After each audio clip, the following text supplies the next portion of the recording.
সুপ্রভাত বন্ধুরা, কেমন আছো সকলে? আশা করি ঈশ্বরের কৃপায় সকলে সুস্থ আছো এবং ভালো আছো। আর আমিও তোমাদের ভালোবাসায় সুস্থ আছি।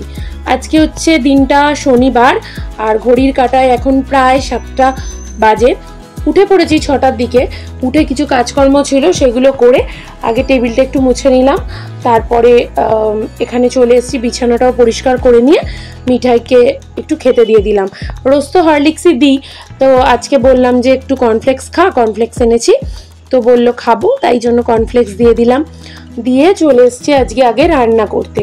কারণ কি বলো তো, আজকে একটু তাড়া আছে, কারণ আগামীকাল একটা খুব গুরুত্বপূর্ণ দিন আমাদের জন্য।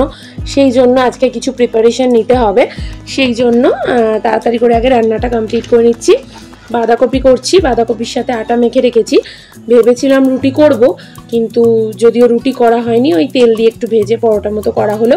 আর এই যে দেখছো, জ্যাকের খাবারটা রেডি করলাম, সব সবজি দিয়ে সিদ্ধ করব। আর এখানে নোটে শাক রান্না করছি। শাকটা খেতে জানো তো আমি বরাবরই খুব ভালোবাসি। সবজিটা যদিও ভালোবাসি না, কিন্তু শাকটা খেতে খুবই ভালোবাসি। তো নোটে শাক বলো বা সব রকমই খাই, শুধু পাট শাকটা খাই না, একটু লোদ লোদ থাকে, তো ওই জন্য। তো শাকটা ওই জন্য রান্নাটা কমপ্লিট করে নিলাম তাড়াতাড়ি করে চলে এলাম হচ্ছে টিফিনটা করতে। কারণ এদিকে জানো তো প্রায় ঘড়ির কাঁটায় অনেক বেজে গেছে। মাঝখানে ঝাঁট দেওয়া মোছা সবই করে নিয়েছি আজকে। বললাম না, কালকে একটা গুরুত্বপূর্ণ দিন, যার জন্য আজকে আমার অনেক কাজ আছে। কি করব সেগুলো তোমাদেরকে পরে বলবো। তো আর সেখানে রান্না হবে হচ্ছে আজকে একটু, বাবা মাটনের যে কিমা হয় না, সেটা নিয়ে এসেছিলো। তো আমি যথারীতি এগুলো কোনোদিনই রান্না করিনি, তো মাকে বললাম, মা আজকে আমাকে রান্না করতে দাও, আমিও তাহলে শিখে যাব। তো ওই জন্য পেঁয়াজ আদা রসুন টমেটো বেটে মশলা কষিয়ে কিমাটা দিয়ে দিলাম। কিমা চর্বি সবই আছে মিলিয়ে মিশিয়ে, তো ওটা দিয়ে এবার ভালো করে এটা কষাবো। এটা একদম বেশি জল দেবো না, কারণ এটা তো একটু মাখা মাখা হতেই ভালো লাগে। আর এটা খাওয়া হবে ভাত দিয়েই। এবার বিকেলবেলা যদি কারোর ইচ্ছা হয় তো রুটি দিয়ে খাবে। তো তারপরে দেখো চলে এসেছি ঘরে। এসে আজকের স্নান হয়ে গেছে জানো তো, স্নান করে পুজো টুজো করে চলে এসেছি। এই দেখো সমস্ত জামা কাপড় যে কটা ছিল সেগুলো একটু গুছিয়ে টুছিয়ে নিলাম। আর মাঝখানে কি কাজ করেছি সেটা তোমাদেরকে এবার বলি। আগামীকাল আমাদের একটা দোকানের ওপেনিং আছে। সৌরভ একটা ওপেনিং করছে দোকান বিরিয়ানির, তো সেটার জন্য পুজো হবে। তার জন্য বাসনপত্র যেগুলো ঠাকুরের ছিল সব নামিয়ে পরিষ্কার টরিষ্কার করে নিলাম। দেখো, দেখা হচ্ছে তোমাদের সাথে একদম পরদিন, মানে রবিবার দিনের ভোরবেলা। এখন কটা বাজে তোমাদেরকে একদম ঘড়ির টাইম দেখাবো। দেখো এখনো আলো ফোটেনি, স্ট্রিট লাইটও জ্বলছে। আর দেখো কটা এখন বাজে হচ্ছে ভোর 4:45, 4:30টার দিকে উঠেছি। দিনও তো এত ভোরে ওঠা হয় না, তাই উঠে আগে আজকে প্রকৃতিটাই দেখলাম, কি ভালোই না লাগছে। Hello, good morning. এখন তো তোমাদের দেখালাম ঘড়ির কাঁটায় কটা বাজে, 4:45, আর এদিকে ভোর 4:45 বাজে। দেখালাম তোমাদেরকে, এখনও আলো ভালো করে ফোটেনি। আর সাথে হচ্ছে তোমার মানে স্ট্রিট লাইটগুলো বন্ধ হয়নি, তো বুঝতেই পারছো কতটা আলো ফুটেছে। তো আর তার একটা নমুনা মতো তোমাদেরকে দেখালাম। আজকে আমাদের একটা খুবই মানে গুরুত্বপূর্ণ দিন সকলের জন্য। কি করব না করব সারাদিনটা তোমাদের সাথে অবশ্যই শেয়ার করব। আর আপাতত এখন রেডি হব, স্নান করব, স্নান টান করে রেডি হয়ে বেরোবো। তারপর বাকিটা তোমাদের সাথে আবার শেয়ার করছি। এখন সবে উঠেছি, উঠে ঘরটা ঝাড় দিয়ে জাস্ট মোছা হয়েছে, কারণ পুজোটা দিয়ে জাস্ট বেরোবো। আর কিছু করার এখন সময় নেই, বাকি সব এসে হবে। তো চলো স্নান করে নিই, নাহলে আবার দেরি হয়ে যাবে। বেরিয়ে বাকি কথা হচ্ছে তোমাদের সাথে। এই দেখো টোটোতে করে বেরিয়ে পড়েছি, আমি রেডি হয়ে গেছি। একটা লাল হলুদের শাড়ি পরে নিয়েছি। আর রেডি হওয়ার সময় না আর ভিডিও করার টাইম পাইনি জানো তো। আর দেখো না গলায় যে হারটা পরেছি, হারটা একটু ওই লকটা একটু প্রবলেম করছিল, তাই মাকে বললাম যে মা একটু খেয়াল রেখো আমার গলার দিকে। তারপরে দেখো চলে এসেছি সোজা দোকানে সমস্ত জিনিসপত্র নিয়ে। আর এটা হচ্ছে আরেকটা কাকিমা। আর এই দেখো এটা হচ্ছে আমাদের দোকান, সৌরভরা সাজিয়েছে, কি সুন্দর লাগছে না। আর বেলুন টেলুন দিয়ে সমস্ত কিছু সাজিয়েছে।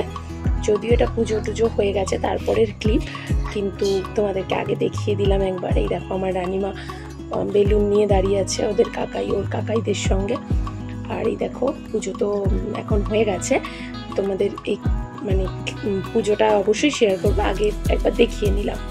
এই দেখো ঠাকুরমশাই এসে পুজো শুরু করে দিয়েছে, বলেছিল 7টার সময় আসবে। তো আমরা ওই তাড়াতাড়ি করে গেলাম, দিয়ে মা কাকিমা আমি 3জনে মিলে ঠাকুরমশাইকে খানিকটা জোগাড় সবটাই করে টোরে দিলাম। তারপরেই দেখো সত্যনারায়ণ পুজোও হবে, সিন্নির প্রিপারেশন করেছে, ওখানে ফুল ওখানে ফল, এগুলো সমস্তটাই দেওয়া হয়েছে।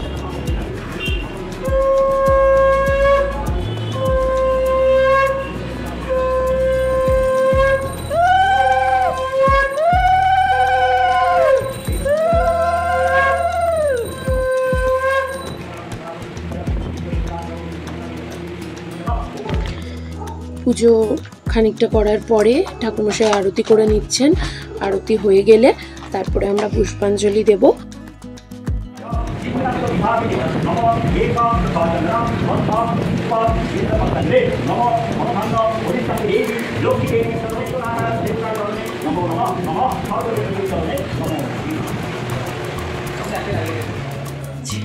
দেখো পুষ্পাঞ্জলি দেওয়া হয়ে গেছে, আর সত্যনারায়ণ ঠাকুরের যে ব্রত কথা সেটাও ঠাকুরমশাই আমাদেরকে শুনিয়ে দিয়েছেন। আর এদিকে দেখো খাতাটা পুজো করে নিচ্ছেন, খাতাতে ঠাকুরমশাই কিছু লিখে দিচ্ছেন খাতাটাকে, তারপরে তোরা হিসাবে কাজে লাগাবে। তারপরে আমাদের এই হোম হচ্ছে, হোমটা বেশ সুন্দর করে হয়েছে জানো তো। আমার হোম করে পুজো দেখতে ভীষণ ভালো লাগে। তো আমি হোমের কীরকম ধোঁয়া হয় তোমরা তো সবাই জানো, তো সেক্ষেত্রে আমি উঠিনি জানো তো, আমার খুব ভালো লাগে। তো আমার খুব কষ্ট ছিল চোখের মধ্যে, কিন্তু আমি তাও উঠিনি। এরপরে ঠাকুরমশাইয়ের পুজো হয়ে গেছে, তাই ঠাকুরমশাইকে পুজোটা হাতে তুলে দিলাম। আর পুজো পরে ঠাকুরমশাই ওই হোমের টিকাটা সকলকে পরিয়ে দিচ্ছেন। তারপরে সকলকে শান্তির জলও ঠাকুরমশাই দিয়ে দিয়েছেন। এরপরে সকলকে প্রসাদ দিলাম আশেপাশের দোকানে, তারপরে বাড়ি যাব। হ্যালো, এখন ঘড়ির কাঁটায় বেজে গেছে প্রায় 1:45, আর এখন এই সবে মাত্র সেই সকালবেলা 4টে থেকে উঠে এখন সবে মাত্র একটু ফাঁকা হলাম, তোমাদের সাথে তাই কথা বলতে এলাম। দেখো বাইরে কি মুষলধারে বৃষ্টি পড়ছে, মুষলধারে এখন পড়ছে, কিন্তু কি বলো তো, যখন তখন বৃষ্টি হচ্ছে, আবার এত রোদ উঠছে এক সময় যে তুমি দুদণ্ড দাঁড়াতে পারবে না রোদে, এত গরম করছে। তো এইরকম বৃষ্টি আর রোদের কম্বিনেশনে দিনটা বেশ চলছে ভালোই। আর আজকে তো দেখলে আজকে আমাদের দোকানের পুজো ছিল, উদ্বোধন ছিল, তো সেখানে গেছিলাম সকাল থেকে, সেই 4টের সময় উঠে ওই 6:15 নাগাদ গেছিলাম, গিয়ে 7টা থেকে পুজো ছিল, যার জন্য একটু তাড়াতাড়ি যেতে হয়েছিল। সমস্ত জোগাড়জাট করলাম, মা আমি কাকিমা সবাই মিলে করলাম, করে তারপরে তো প্রসাদ দিলাম। হোম হয়েছে, তো হোমের টিকা পড়েছিলাম, বেশ ভালো লাগে জানো তো, আমার হোম করে পুজো করলে খুব ভালো লাগে। তো সবটাই আর কি হয়েছে, গুছিয়ে করে তারপরেই এলাম বাড়ি, হচ্ছে 11টা নাগাদ।